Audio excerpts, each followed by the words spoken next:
누구한테 배우느냐가 굉장히 중요하다. 이거는 꼭 아셨으면 좋겠어요. 그럼 누구한테 들어야 되나요? 대기자 TV. 네네네. 제가 그 영재발굴단이라는 프로그램 굉장히 많이 나갔는데 이 그럼요. 영재들이 예. 유튜브 보면서 수학 공부하는 학생들이 굉장히 많더라고요. 유튜브도 요새 굉장히 잘 돼 있고 그래서 네네네네. 뭐 유료 인강도 있고 무료 인강도 있고 있는데 예. 일단은 강의를 들어야 된다. 아. 이거는 강조하고 싶어요. 강의는 들어야 된다. 물론 강의를 듣고 공부 안 하는 학생들도 되게 많고 뭐 그렇겠죠. 틀어놓고 조는 학생들도 많고 네네네네. 그거는 다른 얘기고 네. 일단은 수학은 배워야 된다. 네, 그리고 수학은 누구한테 배우느냐가 굉장히 중요하다. 이거는 꼭 아셨으면 좋겠어요. 그럼 누구한테 들어야 되나요? 실은 딱 들어보고 한 30분만 들어봐도 귀에 들어오는 사람이 있거든요. 아, 저 사람 얘기 들으니까 이해가 되는 것 같아. 이런 선생님 얘기를 그런 선생님을 찾아서 일단은 저는 꼭 강의는 들어야 된다고 생각합니다. 네. 학부모님 중에서는 본인들이 맛보기 강의 다 보시고 많아요. 자녀분들 네. 추천해 주시는 경우도 많아요. 있는데 그건 어떻게 네, 생각하세요? 아주 좋죠. 네. 최고입니다. 네. 왜냐하면 제 지인 중에서도 이제 의사 선생님이 있는데 네네네. 저랑 뭐 같은 모임하는 네. 분인데 본인이 그분은 강의를 직접 들어요. 네. 많으세요. 그런 분들 많으세요. 강의를 직접 듣고 네. 애랑 진도를 같이 나가요. 네. 그래서 근데 의사 선생님 가능하지 않을까요? 의사 본인이 선생님 수학을 잘하기 때문에. 맞습니다. 네. 약간 좀 특별한 경우일 수도 근데 있죠. 그 부분이 많은 어머님들이 고민하시는 분 중에 하나인데 본인이 수학을 못하기 때문에 자녀를 코칭할 수 없다, 도와줄 수 네. 없다 이렇게 해서 내려놓는 경우도 굉장히 많거든요. 본인이 수포자야. 그래서 아이들한테 할 수 없어. 그러면 제가 이런 거 뭐 나중에 네. 이제 이런 얘기 해도 되는지 모르겠지만 네, 네, 네. 고민 상담 제가 수학 고민 상담 링크를 여기다 긴급 달아드릴 이렇게 테니까 링크가 많나요? 네. 왜냐면 이제 링크 타고 들어오는 게 제일 쉬우니까 네. 수학 고민 상담 네네네. 타고 들어오시면 제가 네. 해드리고. 제가 직접은 못 해드려도 네, 네, 시간상 네. 저희 네. 뭐 연구원들 네. 통해서 네. 어떻게 해야 되는지 제가 구체적으로 네. 하우투를 네, 말씀드리도록 하겠습니다. 네. 아유, 감당이 될려나 모르겠네. 꼭 해주세요. 네. 알겠습니다. 네. 네. 그러면 우리나라의 어머님들도 그렇겠지만 왜 이렇게 수포자가 많은 건가요? 네. 저는 이제 제도도 입시가 좀 잘못되어 있는 것 같아요. 솔직히 예. 입시가 잘못되어 있고 우리나라 어떤 뭐 교육 제도나 어떤 교육 시스템의 문제가 이런 악순환을 맞는 것 같아요. 그러니까 저는 이제 학생들 오랫동안 가르치면서 어떤 생각이 들었냐면 공부는 많이 해요, 애들이. 네. 그러니까 이제 뭐 학원에 가서 앉아 있든 네. 혼자 공부를 하든 어찌 됐든 공부에 투자하는 시간은 많은데 네. 특히 수학 공부 많이 효율이 해요. 너무 낮은 거예요. 네. 뭔가 이렇게 공부를 하면 점수가 올라야 되잖아요. 그래 재미가 있잖아요. 음. 근데 애들이 공부하는 방법이 점수가 안 올라. 그건 왜 그렇죠? 그러니까 우리가 이제 보통 공부하는 방법이 뭐냐면 이제 학원을 가잖아요. 네. 근데 학원에 가서 대부분은 그냥 앉아 있다 오는 경우가 많아요. 네. 네. 그리고 학원 갔다 오면 애들이 네, 네. 공부했다고 생각하잖아요. 네, 네, 그러니까 네. 밤 10시에 왔는데 네, 네, 네. 10시에 끝나면 집에 뭐 학원차 타고 뭐 10시 20분 이렇게 되거든요. 네네네. 근데 막 집에 와서 엄마가 또 공부하래. 그럼 네. 미쳐버리는 거죠, 애들 네. 입장에서는. 그러니까 엄마도 그 얘기를 못 한단 말이에요. 그래, 너도 좀 게임하고 쉬어라 이렇게 얘기를 하는 거죠. 근데 실제로 그렇거든요. 근데 그러면 성적이 오를 수가 없는 거예요. 왜냐면 강사들이 순간적으로 이제 잠깐 이식시켜 놓은 거거든요. 네. 그러니까 진짜 내게 아니고 네네네. 이제 하루 지나면 50% 70%는 까먹는데 그렇죠. 그러니까 네. 시스템에 문제가 있는 거예요. 첫 번째. 네. 그리고 두 번째는 네. 나한테 맞는 공부를 해야 되는데 왜냐면 내가 스포자면 스포자한테 맞는 공부를 해야 되고 내가 60점짜리면 60점짜리 근데 지금 시스템은 그러기가 어려운 게 네. 학원이나 뭐 이런 과외나 이런 게 딱 나한테 맞는 시스템대로 공부할 수 있는 구조가 아니거든요. 네. 그러면은 만약에 내가 고등학생인데 수포자야. 가능성이 있나요? 다시. 그러니까 가능성은 있는데 네. 그 길을 못 찾는 거죠. 그러니까 예를 들어서 네. 수포자한테는요. 예를 들어서 네네네. 20점 맞아요. 근데 네네네. 그럼 얘한테 나중에 문제집 하나 사주고 여기 문제 엄청 많은데 네네네. 문제 사주고 이거 해봐 할 수 있어 라고 한다고 해서 얘가 절대 하지 않아요. 네. 수포자한테는 일단 적은 양을 줘야 돼요. 5장 예를 들어 네네네. 너 5장만 풀어 그러면 네. 40점 받을 수 있어. 50점 받을 수 있어. 우리 음. 그거 한번 해보자. 그럼 얘가 생각할 때 생각해보는 거죠. 5장? 진짜? 이거 하면 50점 나올까? 해볼까? 이렇게 생각을 한다는 거죠. 근데 그게 굉장히 쉬운 일이에요. 네네네. 왜냐면 학교 시험 문제가 보통 23문제 정도 나오는데 네. 뭐 객관식이랑 서술이 네네네네네. 합쳐가지고 일단 70%는 중요한 문제가 나오거든요. 네. 학교 선생님들이 막 저 곁다리에서 막 진짜 막 구석에 처박혀 있는 문제 안 내고요. 네. 수업 때 강조하는. 70%는 정말 꼭 알아야 되는 그런 대표 유형 위주로 나오기 때문에 솔직히 대표 유형만 그냥 외워도 그냥 답을 잘 집어치고 그냥 대표 유형만 외워도 50점 받아요. 그럼 옆에서 계속 과제를 조금씩 난도를 높이면 되겠네요. 그러니까 난이도 높으니까 이렇다니까 이게 금방 욕심을 내잖아요. 스포자한테 욕심을 내면 안 돼요. 그러니까 네. 너는 그냥 50점만 받으면 돼. 온리 목표는 50점. 근데 얘가 50점을 달성하잖아요. 그러면 엄마 눈빛이 입장에서. 달라져. 네. 학생이 아. 나도 할 수 있다 이렇게 네. 생각한다니까. 그럼 그 다음에 무슨 계획을 세워야 돼요? 60점 받아보자. 네네네네. 이번 시험은 60 딱 10점만. 거기서 70점 얘기하면 안 돼. 그럼 애가 또 포기해. 이제 이런다. 그러니까 딱 그냥 60점만 우리 10점만 올려보자. 그리고 양을 조금만 늘리는 거. 네. 그러다 보면 분명히 90점 받는 애가 나온다니까. 근데 많은 부모님들이 시중에 나와 있는 저 가장 유명한 출판사 문제집 갖다 주고 보통 1000문제 정도 되거든요. 그럼요. 갖다 주고 너 한번 열심히 한번 해봐. 그러니까 그리고 나오지도 않고 저게 시험에 안 나와요. 그럼 너무 부담스럽게 접근하지 말아야 되겠네요. 그럼요. 그래서 제가 아까 5장 정도 얘기했잖아요. 5장. 네. 그래서 육군사관학교 갔어요, 그 친구는. 네. 자신감을 얻고 네. 자신감을 얻으면 네. 어느 순간은 또 자기가 공부를 해요. 결국은 지가 공부해야 돼요. 네. 근데 거기까지 가도록 만들어주는 거죠. 네. 그리고 또 수학을 좀 잘하는 친구들 어떤 공통점이 좀 있을까요? 수학을 잘하는 학생들의 공통점은 네. 수학을 좋아해요. 아, 근데 이게 그 너무 뻔한 얘기 아닌가? 뻔한 얘기인데 네, 네. 이게 그 조금 이제 이게 약간 좀 심리학적으로 파고 네, 들어가 네, 보면 네, 수학을 얘가 정말 좋아해서 좋아하는 애들이라기보다는 네. 이 수학을 통해서 뭔가 나의 그 존재감을 드러내려는 성향이 굉장히 강한 거예요. 그러니까 이 학창 시절에는 공부 잘하면 그래도 대접받거든요. 네. 그러니까 공부를 하는 거예요. 네. 애들이. 심리적으로.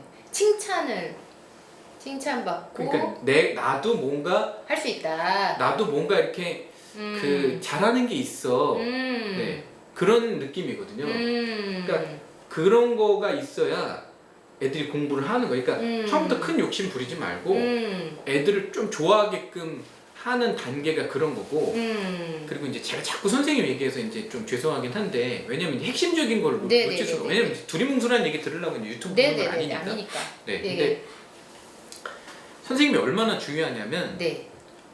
그 누군가 우리가 뭔가 예를 들어서 집을 진다고 생각해 보세요. 만약에 이제 우리 편집장님이 집을 질 거예요. 근데 집을 져본 적이 없잖아요. 없죠. 그러면 어떻게 해서 집을 질 수 있을까요? 그러면 그러니까 예를 들어서 뭐 교보문고 가서 네. 건축에 관한 뭐 단독주택 짓는 법 이런 책을 가지고 할 수도 있고. 하는 방법도 있겠지만 그건 대단히 어려운 거죠. 근데 누군가 단독주택을 많이 지어본 전문가가 조언을 받는 이제 형식. 처음부터 이제 이렇게 이건 이렇게 하는 거 저는 이렇게 하고 이렇게 설명해 주는 게 실은 가장 좋잖아요. 근데 내가 뭔가를 찾아가는 건 되게 어렵고 네. 그러니까 선생님이 처음부터 이게 방정식이라는 건 말이야 옛날에 이렇게 쭉 하면 쭉 빨려 들어가면서 따라 들어오게 돼 있거든요. 그러면 이게 수학이 무슨 재미가 있냐면 이렇게 퍼즐처럼 맞추는 재미가 있어요. 논리적으로 네, 딱딱 네, 들어맞는 재미가 있거든요. 네네네. 그러니까 수학을 아직도 수의 계산이라고 생각하시면 절대로 안 되고요. 그건 수학의 아주 일부분에 그 국한되는 거고 논리인가요? 논리죠 수학은. 네. 철학이기도 하고. 네. 그러니까 이렇게 딱딱 들어맞는 거. 네. 네, 이 맛을 한번 보면요. 네. 이거 헤어나오기 어려워요. 네. 그러니까 결론적으로는 그 맛을 느끼게 자녀한테 해주라. 맛을 느끼게 해주라는 거죠. 네. 그게 교재를 통해서 뭐 성취감 느끼든 선생님을 맞아요. 통해서. 그러니까 금방 애들한테 유형설을 뒤밀면 실은 안 되는 거예요 원래는. 네. 왜냐면 개념 공부할 때 그걸 충분히 그 맛을 느껴야 되는데 그냥 엄마들은 개념서 그냥 얼추 끝내고 유형설을 반복해서 하는데 그게 실은 진짜 바보 같은 짓이거든요. 대표님은 수학 공부 어떻게 하셨어요? 중고등학교 저는 때. 이제 방송에서 하도 이제 이런 얘기 해서 오늘은 제가 안 할 건데요. 똑같은 얘기를 그냥 네. 저는 제가 아까 예를 들었던 게 실은 제 얘기도 한데 그러세요? 네. 다른 거를 특별하게 잘하는 게 없고 뭐 국어도 잘 못해 영어도 잘 못해 뭐 운동도 뭐 뭐 잘 못해. 근데 수학은 이제 조금 하는 거예요. 그러니까 이제 애들한테 나도 뭔가 이렇게 가치 있는 인간이라는 걸 보여주고 싶잖아요. 인간은 그런 욕구가 있거든요. 그리고 이제 칭찬받고 네네네. 친구들이 와서 물어보러 오고. 네네네. 왜냐면 운동 잘하는 친구들 또 우리가 부러워하고 막 그러잖아요. 근데 네네. 수학도 잘하면 친구들이 와서 물어보거든요. 네네네. 그러니까 자꾸 저한테 이제 물어보고 막 이러니까 관심 받고. 우쭐하고 막 관심 받고 내가 뭐가 된 것 같고 자존감 올라오고 그러니까 맞아요. 네. 그러니까 이제 수학을 계속 하게 되는 거죠. 네. 자존감을 높이는 게 수학의 첫 길이겠네요. 그렇죠. 그래서 네. 수학을 못하는 학생들한테는 더더군다나 절대로 어려운 책이나 어려운 문제집 같은 거 주면 안 되고 아주 쉬운 거. 얘네들도 다 맞을 수 있는 거. 네. 그런 걸 주시는 게 좋습니다. 대표님 만드신 것 중에 3초 풀이법 있잖아요. 그거 좀 네. 소개시켜 주세요. 네, 이 3초 풀이가 이제 수학을 3초 만에 푼다는 얘기인데요. 어떻게 보면 네, 이게 말도 안 되는 얘기 같잖아요. 아, 진짜 뭐 저게 구라 아니야? 뭐 이렇게 생각하실 수도 있는데 구라 아니고요. 우리가 이제 솔직히 시험을 잘 보고 싶잖아요. 네네네. 근데 시험을 잘 보려고 하는데 그럼 시험이라는 게 뭔지부터 알아야 되는데 수학을 잘하는 학생들이 시험을 잘 보냐? 절대 그렇지 않다는 걸 아셨으면 좋겠어요. 왜냐면 수학을 잘하는데 시험 못 보는 애들 굉장히 많아요. 왜냐면 수학 특히 이제 올림피아드 금상 타고 막 이런 애들 있잖아요. 이런 애들은 있죠. 호흡이 굉장히 길어요. 한 문제를 40분씩 푸는 애들이란 말이에요. 근데 우리가 보는 학교 내신 객관식 한 17문제 정도에 되는 이 객관식을 1분 40초 만에 풀어야 되는데 1분 40초 만에 문제 읽고 의미 파악하고 계산을 시작해서 쉽지 않죠. 마무리까지 해서 답까지 정확하게 내는 게 1분 40초가 절대 쉽지 않다는 거예요. 자, 그래서 그랬는데 그걸 어떻게 3초에 푸나요?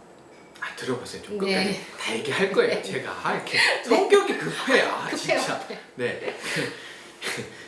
그래서 저는 한 문제를 여러 가지 방법으로 푸는 방법을 학생들한테 가르쳐줘요. 네. 그래서 예를 들어서 뭐 5번 문제를 푼다 그러면 네. 첫 번째 당연히 모범 답안대로 푸는 방법을 가르쳐요. 네. 그 모범 답안대로 푸는 방법을 가르쳐야 이 문제가 서술형으로 나왔을 때 풀이 과정을 완벽하게 교과서대로 네네. 그 푸는 방법을 이제 그대로 이제 서술을 하는 거잖아요. 네네네. 근데 객관식으로 나왔다. 그럼 저는 절대 그렇게 풀지 말라 그래요. 객관식이면 1, 2, 3, 4, 5 중에 찍는 거잖아요. 그러면 중간 계산 과정 없고 교과서대로 풀지 않아도 답을 낼 수 있는 문제가 엄청나게 많거든요. 그게 수천 개가 넘어요. 고등학교만 3, 4천 개가 넘어요. 그럼 객관식 유형하고 서술형 유형하고 문제풀이 접근법이 달라야 된다라는 말씀이신가요? 당연하죠. 네. 그렇게 풀어야 현실적으로 그 고등학교는 50분이거든요. 중학교는 45분 안에 내신 시험을 마무리를 해야 되는데 네네네. 그게 현실적이지. 학생들한테 야 너 1번부터 23번까지 다 교과서대로 풀이대로 막 모범답안 풀이대로 풀어봐. 그러면 풀다 보면 어느 순간에 5문제 남았는데 자 끝 시험지 걷는다 이렇게 된다니까요. 근데 이거를 아무도 안 가르쳐 준다는 거예요. 그래서 제가 이제 좀 애들한테 좀 가르쳐 줘야 되겠다 이렇게 생각해서 유튜브에 이제 3초 풀이법이라는 걸 이제 하기 시작했는데 네네네네. 이게 이제 뭐 지금 뷰수가 한 600만 뷰 정도 나오는 것 같아요. 정말요? 뷰수가. 네. 600만 뷰 정도 되고 한 영상이 뭐 네, 지금 네. 제일 앞에 조회수 많은 게 86만 네. 그 정도 되니까. 네네네. 찾아보세요. 굉장히 뭐 도움이 많이 되실 거고요. 네네네. 그 시간 내에 문제를 해결하는 게 생각보다 되게 중요하다. 그리고 문제집이나 교과서에 나온 해설이 그게 모범 답안이라고 해서 정말 모범이 그 진짜 모범인지는 우리가 생각해 봐야 되는 거죠. 네. 우리가 어떤 문제를 해결하는데 모범이라는 게 뭐 있어요? 문제를 해결하는 게 더 중요한 거 아니에요? 네. 어쨌든 네. 저희는 찍는 게 아니니까. 네. 그러면 끝으로 가장 중요한 질문일 것 같아요. 마무리 질문 하나 할게요. 지금 코로나가 진전이 빨리 됐으면 좋겠지만 그게 언제 될지 지금 알 수 없는 상황에서 온라인 계약 계속되고 있잖아요. 등교 계약이 언제 지금 기약이 없는 상황에서 지금 남은 기간 동안 어떻게 또 시간을 보내면 좋을지 학생과 학부모 또 나눠서 조언 좀 부탁드릴게요. 네, 일단은 우리가 목표 의식이 있어야 되는데 중간고사라는 목표가 있는 상황에서 지금 모든 걸 체계적으로 공부한다. 이건 시간적으로, 물리적으로, 절대적으로 이건 불가능하고요. 저는 기말고사도 아니고 그냥 온리 이번 중간고사를 어떻게 하면 잘 볼 것이냐 이거에 포커스를 맞춰서 공부를 하는 게 좋을 것 같습니다. 네, 여러분 중간고사 기억하셔야 됩니다. 이 시간을 위해서 준비해 주신 게 있으시다면서요? 네, 구독과 좋아요 눌러주시는 분들 밑에 그 댓글로 또 이제 좋은 글들 많이 써주시는 분들한테 이제 저희가 선물을 준비했는데요.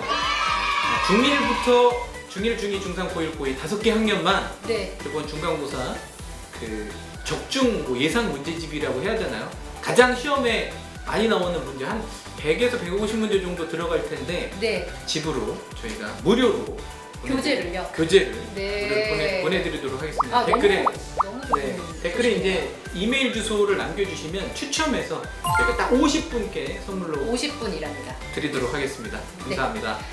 끝까지 좋은 시간과 선물 챙겨주셔서 너무 감사하고요. 저희 다음번에 또 뵙겠습니다. 구독, 좋아요 눌러주세요. 감사합니다. 알람 설정, 알람 설정. 네, 알람 설정도 잊지 마세요. 감사합니다. 감사합니다. 대기자 TV